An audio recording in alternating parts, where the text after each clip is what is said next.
Very good morning to all of you. How wonderful occasion it is. How gracious occasion it is. How auspicious occasion it is that we have all assembled here to share our views in the in-house training program conducted by CBSE. We are very happy that CBSE has taken a lot of initiative to train the teacher in keeping with the variation of the time, because we think that as the time is changing, the way of imparting the knowledge is also changing. In the present situation, we find that the knowledge has developed as a vast industry, because if we think towards the glorious past, there were only one source of knowledge, and that source of knowledge was only confined to school and colleges. But you people, all of you are aware of this fact that today the knowledge is found only in school and colleges, because with the development of internet and with the development of vast sources of knowledge, the knowledge has taken a wide shape and knowledge has become a versatile. So because the students are getting a lot of sources of getting the knowledge, so it is the greatest responsibility on the shoulders of the teacher to teach the students in the changing scenario. Because in the changing scenario, we find that most of the schools, most of the students don't want to come to school, because they think that school, there is a question before the teacher that why the students are not eager to come to the school. Because suppose if we talk to any child, 3 or 4 or 5 year child, there is fear psychosis in that child. And that if you want that child, that if you want to go to school, then by the name of the school, the students gets frightened. There is not any eagerness on the part of the student to come to the school, because there is the fear of rod, there is the fear of frown, there is the fear of scold, there is the fear of hard and fast rule, there is the fear of strict disciplinary actions which are now found in the present time school. Because when the children are outside the school, they are in the free environment, and if the name of the school is presented to the student, then they get fear, because they start thinking that if they go to school, they will have to abide by certain rules and regulations. They will have to remain under the strict regulations. There will be the strict binding on the school. There will be the strict binding on the student. That's why the students don't want to come to the school. So there is the question before the teacher that why there is fear of the school on the mind of the students. This means that some change in the present education system is mostly needed, because in whatever way we are imparting knowledge to the students, that way of imparting the knowledge to the student is not appropriate. How can we impart knowledge? How can we define knowledge? What can be the various ways of imparting the knowledge? Regarding the knowledge, we can say that we understand that knowledge is only the transfer of information. Education is only the transfer of information. Education is only the pill of medicine that we ask the student that remember this question, write the answer to this question in the examination, and he will get through the examination. That is the present scenario of the education system. This means that one knowledge is only being imparted, knowledge is only being transferred. But what is needed? Knowledge has to be constructed, knowledge has to be built up, knowledge has to be developed. Knowledge is not to be imparted, knowledge is not to be transferred, knowledge is not to be taken away from the oral transmission of one person to the other person. Knowledge has to be constructed. But the question is that how can we construct knowledge? How can we construct the knowledge? Because the meaning of constructing the knowledge is cognitive development. Because we must not underestimate the talent of a child. And we all people are aware of this fact that every child is the beautiful creation of the God. Every child has unique, every child has one talent or the other talent in one field or on the other field. How can we say a child inferior? Child is the father of curiosity. Child is the father of creativity. But how can we think that child is very inferior? Child is not inferior. Child has a well-balanced cognitive mind. Child has all the information. Suppose if we say that, you must be remembered that by the time a child takes birth, a child can differentiate between the voice of his mother and the voice of another person. Then the question is that how that child learn to differentiate between the voice of his mother and the voice of another person? This happens because of this fact that the child has some cognitive idea, child has some cognitive development. Yesterday we were talking about that when Abhimanyu was in the womb, Abhimanyu learned all the way of archery. So while remaining in the womb, even Abhimanyu can learn the knowledge, Abhimanyu can also gain the knowledge. There was not any teacher. So how did Abhimanyu imbibe the knowledge? Abhimanyu imbibed the knowledge by way of intuition. Abhimanyu imbibed the knowledge by way of his cognitive idea. Abhimanyu imbibes the knowledge by way of his cognitive development. This means that every child has some prior knowledge. And what teacher has to do? Teacher has, when the student comes to the class, teacher has not to impart the knowledge. Teacher has to develop that idea which the child has taken to the school. Teacher has to develop that cognitive development when the child has gone to the school.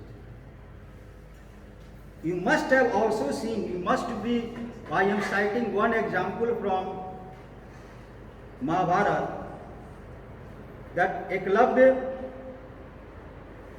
Arjun was also the disciple of Dronacharya, and Eklavya was also the disciple of Dronacharya. But Dronacharya refused to train Eklavya. Then what did Eklavya do? Eklavya made the picture of Dronacharya. And by making the picture of Dronacharya, he started taking out inspiration from Dronacharya. And by taking inspiration from the Dronacharya, he became one of the most talented archer in the world. Here the question is, in what way the knowledge is being transferred? There was no teacher. This means that knowledge can also be transferred if one is inspired. Knowledge can also be transferred if one is motivated. You also know that a child of 4 years learns to speak native language. And when a new child takes birth, then child learn to speak, child learn to walk. There is no one to help you. We are standing only to guide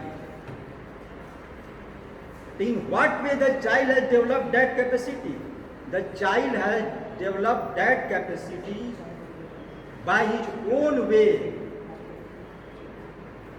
Child has developed that capacity by his own trial, by his own striveness. So what conclusion we can come? We can come to this conclusion that knowledge is not to be transferred, but knowledge is to be constructed. And we have come to this conclusion that we have to develop the cognitive idea in the minds of the student, because a person learns by trying himself. A person learns by striving himself. A person learns by thriving himself. We teacher are not the main person to train the student.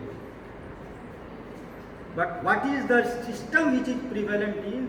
The teacher is the only source of imparting knowledge. No. Teacher is only the facilitator. Teacher is only the skill developer. Teacher is only the guider who can guide the student. So, how the person learn? The person learn by trial and error method. I think that for getting knowledge, trial and error method is the best, because you ask the child, you ask the student to try by himself,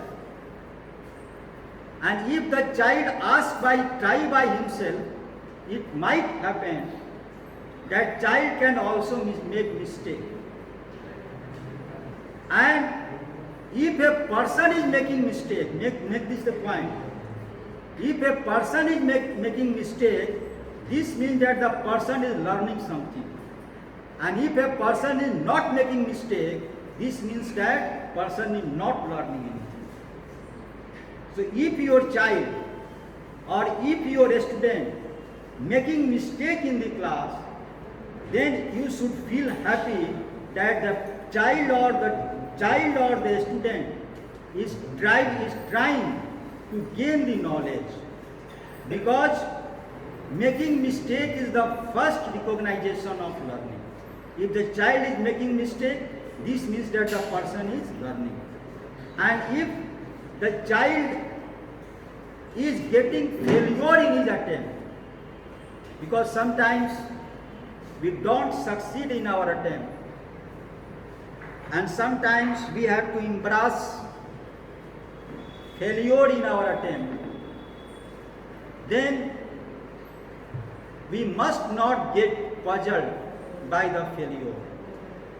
Because I want to quote from George Eliot, failure is much grander than never to have striven much enough. If you don't try, it is better to be failed rather than not to try. So failure is much better than not to try. This is the statement which was told by George Eliot. So if the child is becoming fail, if the child is doing error, then you must think that the child is learning something. So how can we conclude the learning? The learning is the way by which something has to be constructed. Learning is the way to develop the metacognitive skill in the child. Learning is the way by which can we develop the psychomotor skill in the child. Learning is the way by which we can develop the affective skill in the life. That is called the learning. Or for making your child learn, it is necessary that you you give up trying transferring the knowledge. You try to construct the knowledge. When you go to the class, please try to construct the knowledge. But how that knowledge is to be constructed? Suppose I am a physics teacher, and if I want to make the student teach about Newton's third law of motion, then you must know that if I go in the class and if I ask the student that Newton's third law is every action has equal and opposite reaction. So this is not the way of teaching, that I am transferring the knowledge, because the child has already the knowledge of every action has equal and opposite reaction. Suppose if there is a child of 4 and 5 years, and if you ask that child that go to the wall and put a fist on the wall, that do you think that child will make a fist on the wall? The child will not make a fist in the wall. The child has a prior knowledge. The child has a prior knowledge that if he go near the wall and if he make a fist on the wall, then what will happen? Yes, sir. But where from the child gain the prior knowledge? How we will have to set the name in the wall? That's the question, sir. That is the question. Repeat. Because it is said that 1 minute. Please repeat this, sir. Repeat the question again. Sir, the thing is this, that if child has not idea about setting the nail in the wall, but so where from he will achieve the sources to stuck the nail over the wall? That's my question, sir. because it is just. And sir, one more question, sir. When the knowledge is not going to be transferred from one to another, then how we will come to know that what was happened in our past? That also a question for me, sir. Please look at the answer. I am not totally saying that knowledge is not to be transferred, but we have to give much emphasis on the construction of the knowledge. Right, sir. Because knowledge is not only the transfer. Knowledge has to be also constructed. And you raised one question that how did the child get the prior knowledge? Then child gets the prior knowledge by the environment. When a new birth baby takes birth in this world. Again, my question is that over new environment, from where child will gain new environment? That is the question. I am still out of your Islamic answer. Yes, the child gains this knowledge by watching, by seeing around, and by observing. If child will learn after watching the film, then there will be someone there who busy himself in doing that type of activities. Then that person is not be the source of achieving knowledge, sir. It may be or not. That's the question, sir. And that is the question, that some knowledge there will be some kind of a facilitator is also necessary. It means natural achievement. You may select that. There will be some source of inspiration. There will be some source of a guider that will be along with the student to get the lesson. Thank you, sir. Go ahead. That can be the environment also. That can be the nature also. That can be the society also. Okay. Because we must admit this point also, that such child has some cognitive idea also, and the basis of that cognitive idea, he builds the further knowledge. So we must not take this point guarantee that education is only the transfer of knowledge. To some extent it can be transferred, but most of the way we teacher must try to construct the knowledge. Because in order to construct the knowledge in the class, we have sometimes to say the false teaching also. And if we start teaching false in the class, then the child who has the knowledge He will cross your question that sir, you are teaching wrong.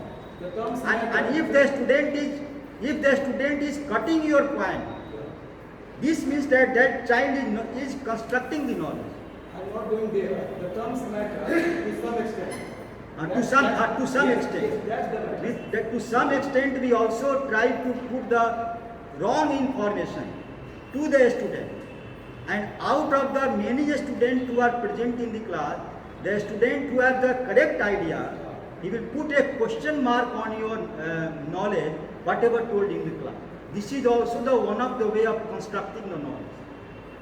In order to construct the knowledge, what knowledge is? The knowledge is by way of constructing, the knowledge has to be constructed, but how the knowledge has to be constructed? The knowledge can be constructed by experience. If we make the child experience the thing, and if we make the child do the thing, then by experience the child can also learn the many things. And apart from experience, suppose if we are a geography teacher, and if we are teaching in the class that the earth is round, then the child does not find anywhere that the earth is round. But in the present time, we have started showing the student with a picture of a satellite or any other source that the shape of the earth is like this. Then the child has started experiencing this point, that the earth is round. So whatever information we impart to the student, we must also try to make the child experience that thing. Because if we make the child experience, then the child will start getting the correct knowledge. And apart from getting the correct knowledge, if we engage the child in discovering the new thing, then the child will also try to construct the knowledge. So there is the need of in the present time there is the need of learning, not joyful learning. So why there is need of joyful learning? Why we are in the present time we are talking about joyful learning? Because knowledge itself is interesting. Knowledge itself is eternal. Knowledge itself is beyond time limit. And the thing which is eternal, because nobody can bind the knowledge to a particular place.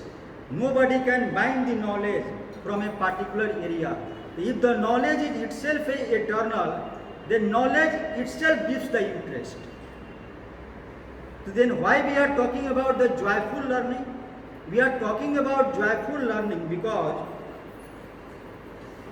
in the science has proved this fact, we are talking scientifically, that joyful learning, if a child is in comfort level, then there is the secretion of hormone.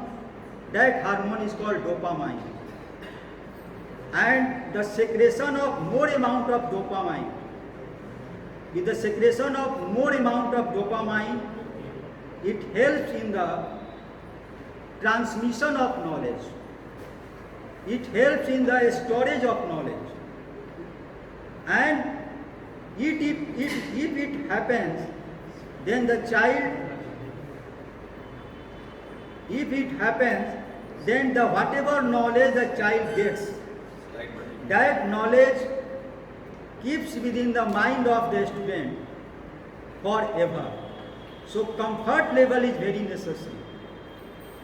I want to cite one example, that if you do not put your child in the comfort level in the class, and if you always try to fire negative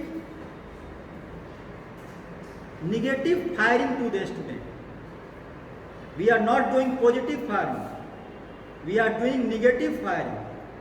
And if we put negative firing to the student, that you are very rowdy, you cannot read, what are these statements? We must not try to even speak this type of a student to the students that you are very rowdy, you are not, you cannot read, because this is called negative firing. And if you start doing negative firing in the class, then the child will find himself in the fear psychosis, that the sir is very angry, and it can happen that sir can come to me and give me a slap. Though in the class the child is not in a comfortable level, because child is always in the fear psychosis, that sir is very strong, sir is very angry, and sir can come to me even any time, and sir can slap me. So where the mind of the child is diverted, the child of mind is diverted not to the study, because the mind of the child is diverted to the fear, the anxiety and the tension. And how the child can develop, how the knowledge can be transmitted in this condition, in this situation. Because in that situation, the child is not in a comfort level, and there cannot take place the transfer of knowledge. So we should avoid firing negative thought to the students. So this is also the basis of the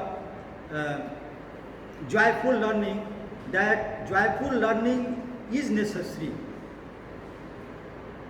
Other thing that in the present time, the examination pattern and the condition of the student has become so strict that students are always in the condition of tension. Students are always in the condition of anxiety. To relieve the student from that condition, we must need the joyful learning. This joyful learning is the need of the hour.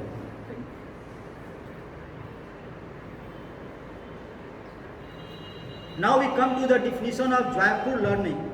So what is joyful learning? Joyful learning gives the sense of satisfaction and sense of pleasure to the student. Because in the amidst the joyful learning, the child gets the sense of satisfaction that whatever he is learning, whatever he is getting the idea, he is satisfied by that. And he also gets the sense of pleasure.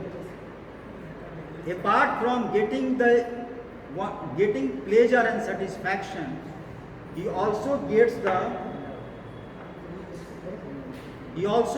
wonder, he also gets the surprise. And all these things are carried out in the supportive and caring environment. So when the child is nurtured in a supporting and caring environment, in which the child can feel wonder, child can nurture curiosity, and child can feel the sense of pleasure and the sense of satisfaction, then we can say that the child, we are imparting the joyful learning to the students.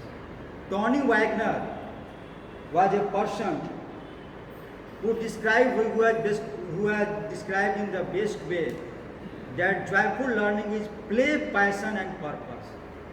Play and passion and purpose means joyful learning is that in which the child can play, the child can passion. Passion means a very much earnest desire to do something, and not only the passion, but it has also some meaningful purpose. Another person, Martin Sedlingham, has described the joyful learning as a meaningful content. Joyful learning has been defined as the meaningful content.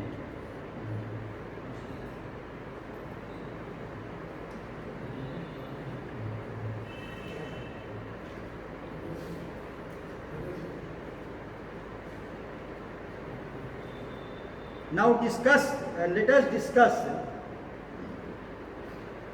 that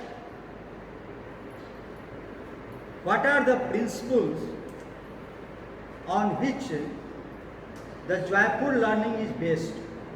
The first principle is joyful learning is based on learning by doing. What is the meaning of the learning by doing? The learning by doing means that here the students are active, because students are themselves directed to perform the thing by himself, to do the thing by himself, and here the teacher is only a facilitator. That in other words, it can be also said that learning by doing is a experiential learning. And if we learn by experience something, then that is also lasting and we don't forget it easily. So one of the useful component or useful principle on which joyful learning is guided, that is the learning by doing. So when we go in the class, we must encourage the child to let him do the thing by themselves. Because I quote from one statement said by a person, because it is the habit of the teacher that we keep on helping the student unnecessarily. Suppose if any person is math teacher or any teacher, and if a student is not able to solve the mathematics, then what we teacher do? We teacher ourselves solve the question for the student. And this is the wrong thing. Every time we help the student unnecessarily, we are harming the student. Every time we are helping the student unnecessarily, we are harming the student. So don't try to help the student unnecessarily. We must inspire him, we must encourage him, and we must ask him to take his own initiative, to take his own action, and then the leadership quality and the self-confidence will be built in that student. So learning by doing is the idea by which the joyful learning is guided. Second thing is that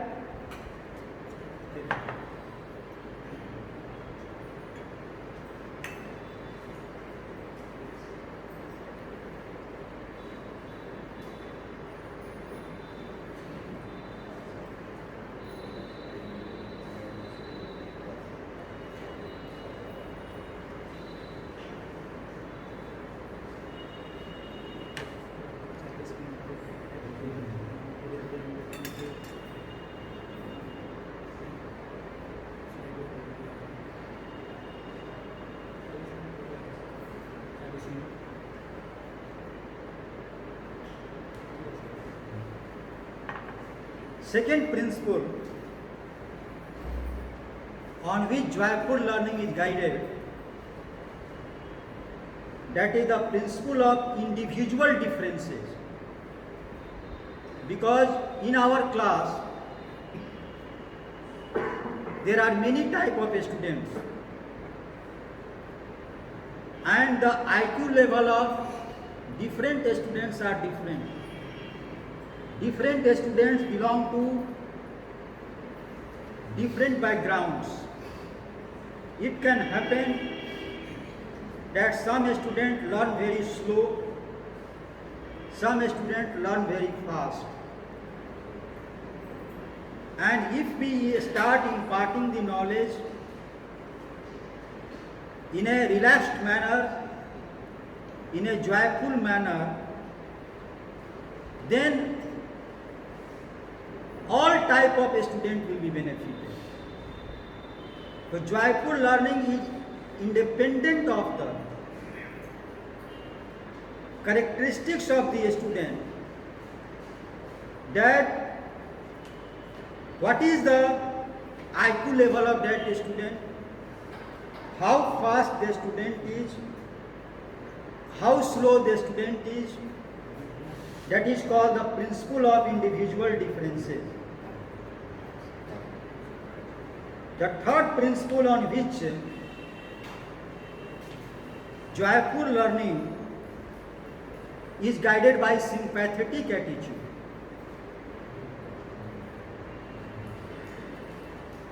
Teachers are called the second guardian. What is the meaning of second guardian? The meaning of second guardian is that after parents, we teacher are only guided to the student, who can look after the student, who can take care of the student, who can think the good and bad of the student. So what is our duty? Our duty is not to follow the strict rules and regulation in the class, but what type of attitude we should follow? We should follow the sympathetic attitude, so that the child can take the lesson in the relaxed manner and child can remain in the comfort level.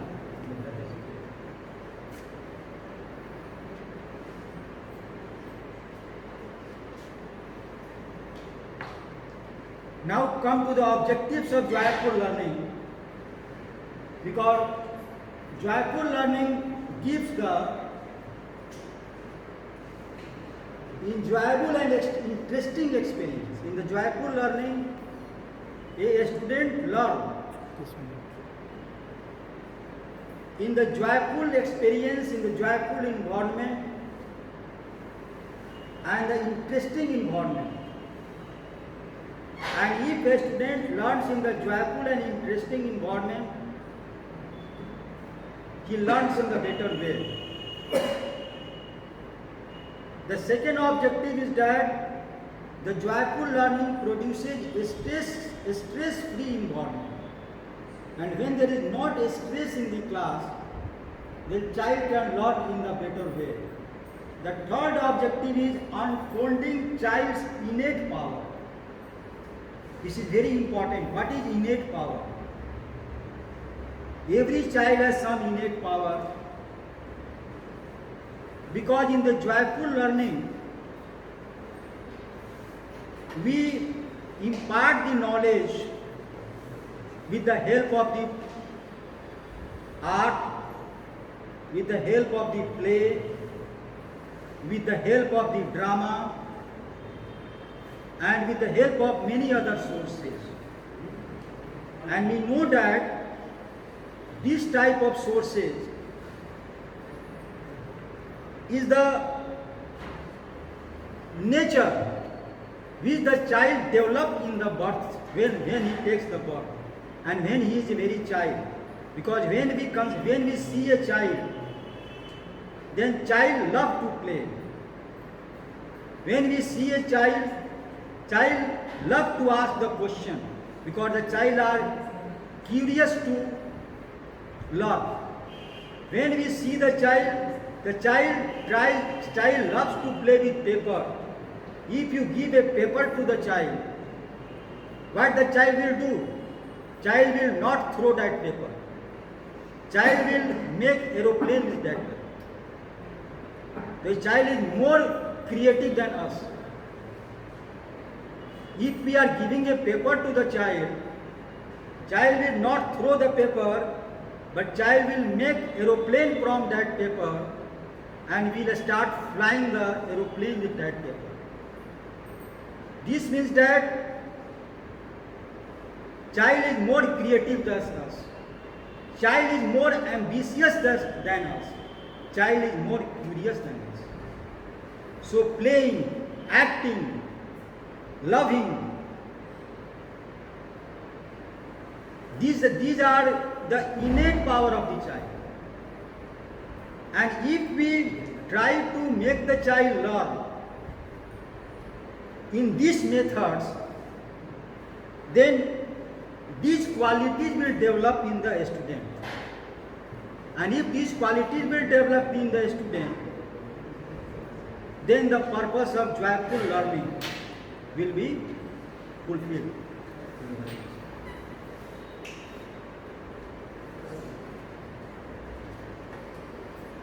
What are the different characteristics?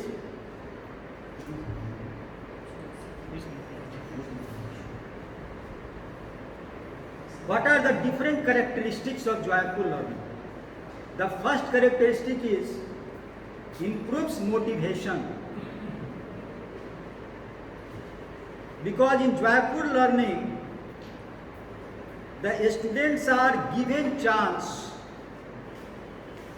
to do the thing by themselves. The students are given chance to perform the thing by themselves. And if we do the thing by themselves, if we perform the thing by themselves, they will be motivated. So joyful learning increase motivation. The second thing is a high engagement in the task or experience. In the joyful learning there is high engagement of the students. Because if you teach in the very simple way, by not taking the help of the joy or any interesting methods, then child starts getting feel bored. And if you start making the thing understand to the child in a loving way, in a caring way, and in a playful way, in a gameful way, then more and more child will be interested. And if more and more child will be interested, there will be more participation of the students. And if there will be more participation of the students, then there will be more engagement. So by joyful learning, we can enhance the more participation of the students,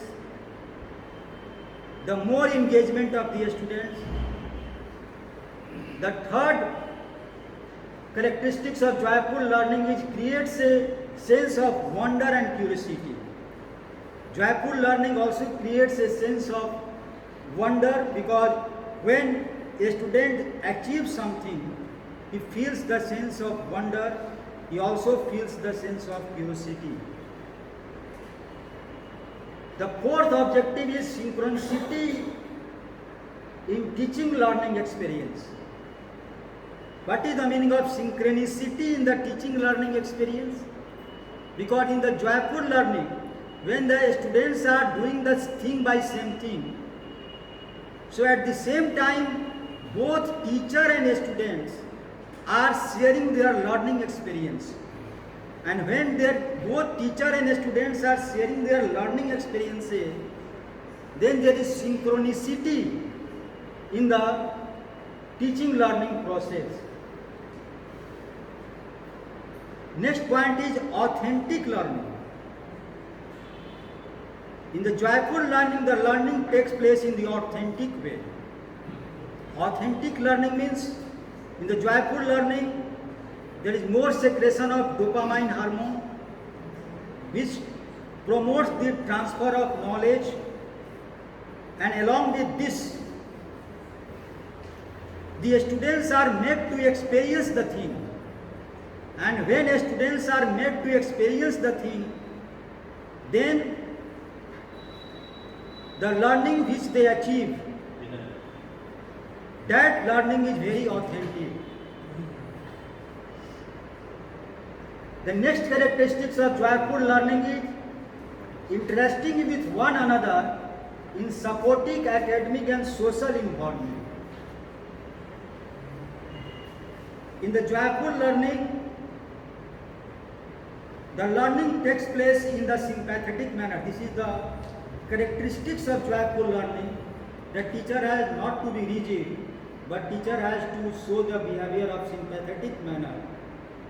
So if we impart the knowledge in the caring atmosphere, we impart the knowledge in the sympathetic atmosphere, the students are more engaged and the learning is more fruitful.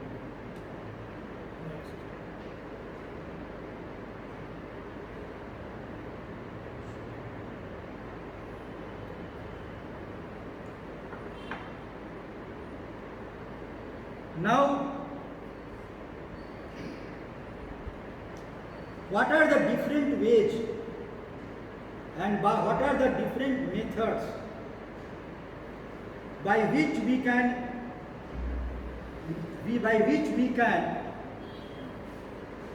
give the joyful learning? The first is revamping the classroom. The classroom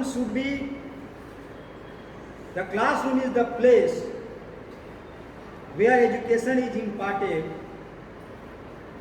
So classroom should be such a place where students are very eager to come.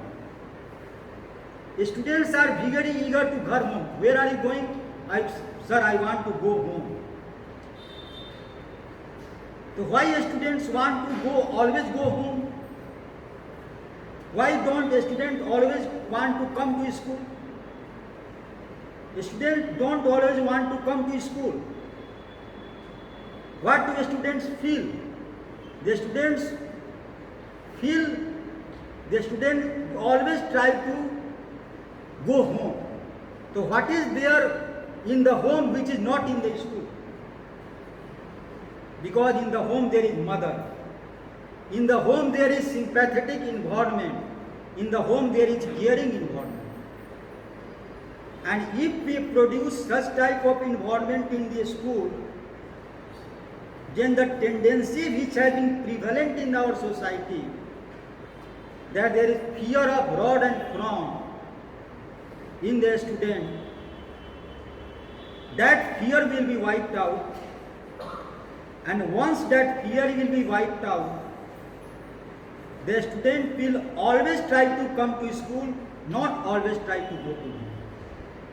So we teacher has a great work, great task, that we create such an environment in the school so that the students are always eager to come to school. So for that, we have to revamp our classroom. In the classroom, we should have flexible sitting arrangement. There should not be the strict sitting arrangement that you have to sit here, then only sit here. No. We take the choice of the interest, that where do you want to sit, so that we must feel the students in the comfortable level. This is the characteristics of joyful learning, that how can we bring the students in a comfort level. And in the classroom, there should be always the some motivational words, because whenever our eyes goes to motivational words, then we are get inspired, then we are motivated. In our time, when I always used to read this quotation written on the bus and truck, that अनुशासन ही देश को महान बनाता है. This quotation was always found written on the bus and truck, but this quotation has now become obsolete. But whenever our eyes go toward the good quotation, and when we feel depressed, then this quotation motivates us, inspires us, because we are all human beings, and human beings are, if some positive points, then human beings have also some negative points, and we have to come about those negative points to become successful in life. So the classroom should be also the motivational words written, so that students always feel motivated. There should be also the picture of great person, from where the student take motivation. The student take motivation not from very brilliant people. We are inspired by a small people. We are not inspired by Sachin Tendulkar. The students are not inspired by Virat Kohli. But the students are, or we people are inspired by a small people who have done big things, not big people who have done small. So we give such an example to the student that a small person has done big thing. In that condition, the child will think that even this a small person has done so much great thing, then why cannot I? He will not be inspired by any great person. He will be inspired by a small person who has done great things. So such examples should be produced. The next is we should produce supportive and caring atmosphere, which I have talked to you, that if I provide supportive and caring atmosphere to the students, then he can learn a lot of good things in the class.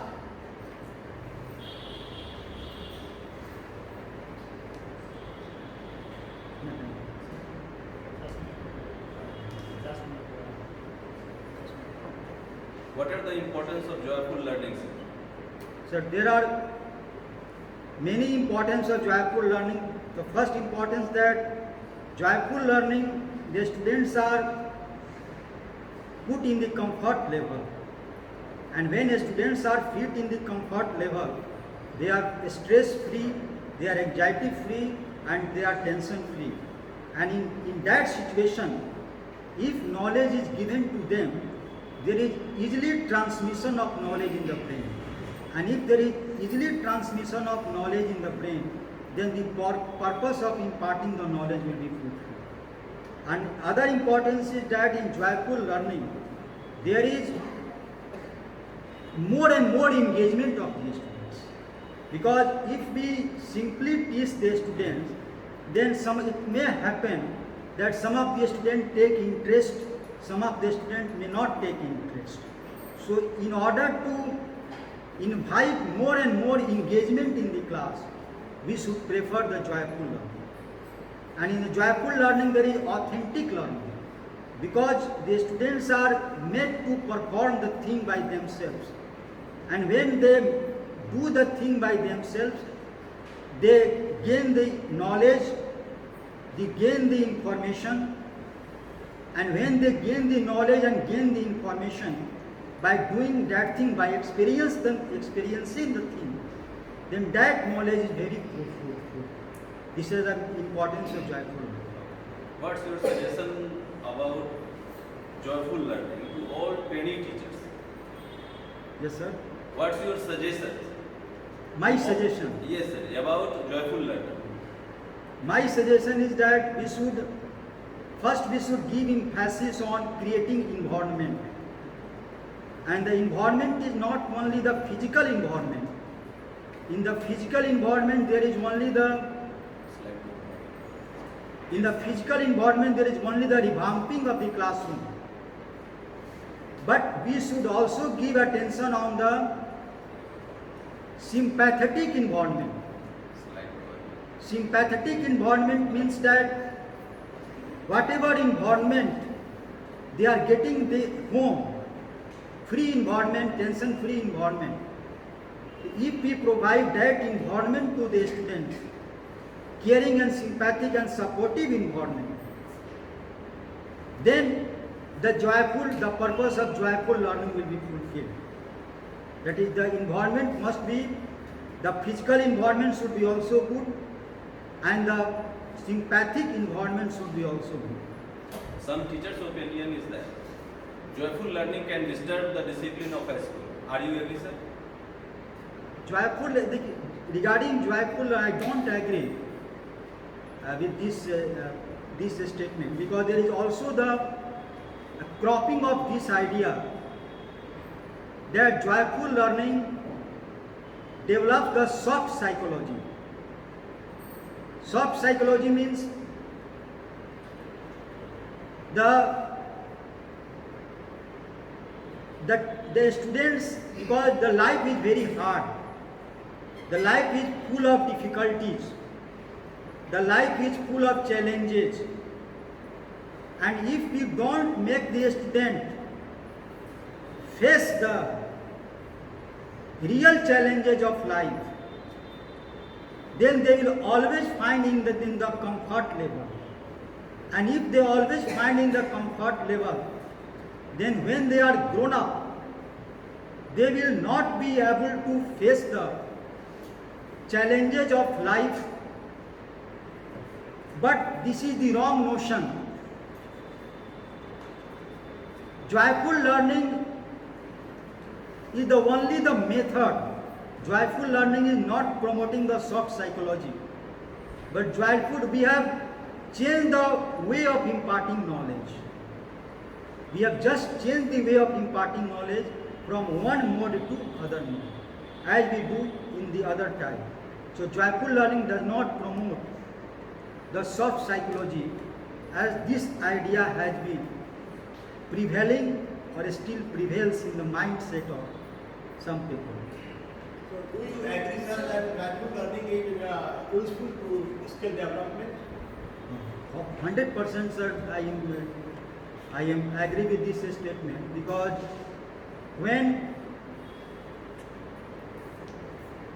this is common experience when if we are free, if we are tension free, if we are in comfort level, then whatever work we perform, we give 100% to that work. And if we are surmounted by any tension, then we cannot give 100% to our work. So this is common experience. This is general experience, that please bring the mind of the student in the serene way, in the comfort way, so that there will be the more and more transmission of knowledge. So do you think that it is beneficial for the student and teacher both? Yes, sir. It is beneficial for the students and teacher both? It is beneficial for a student and teacher because in this process, not only the students are motivated, but the teachers are also motivated. Because in the joyful learning, we find that the shift has gone from a teacher-centered to a student-centered. And when students are motivated, then because both are sharing the thing at the same time, there is synchronicity in the sharing, there is synchronicity in the teaching experience. And if there is synchronicity in the sharing, if there is synchronicity in the teaching experience, that I think that in this process both can motivate it, because it is also said that a lamp cannot burn another lamp if it continues to burn in its own flame. So a teacher can kindle another student if a teacher does not continue to burn itself its own flame. So to promote the joyful learning, teacher must have to be motivated. Suppose if I am not motivated, how can I motivate the other person? There are many examples of this. First, the teacher has to be motivated. Then the motivated teacher can motivate another person also. So we can say that joyful learning is the tool of stress management.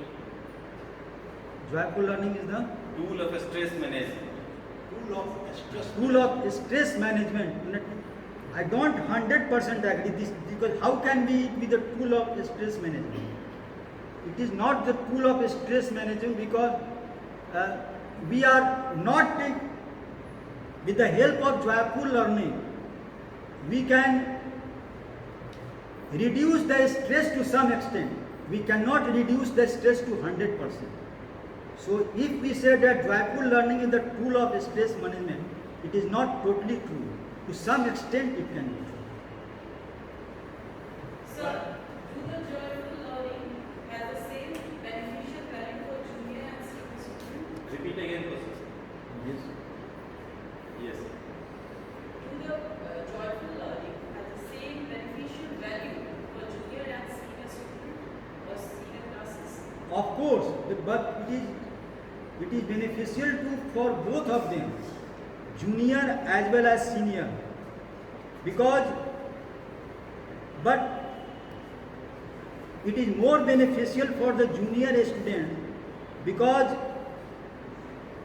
junior students love playing much.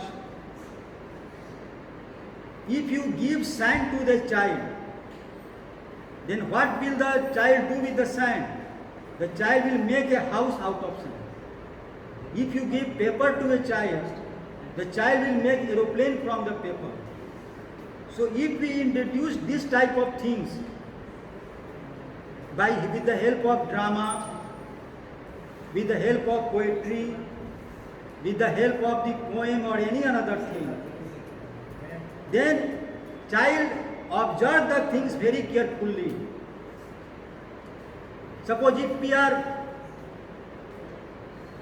teaching the student with the help of the drama, then there is more that any child and the student will look towards it with great observation, and if concentration is much more, then the way of joyful learning will be successful.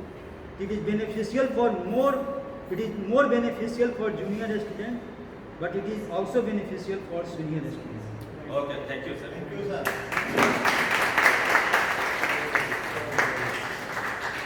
Such a nice performance, sir. Such a nice.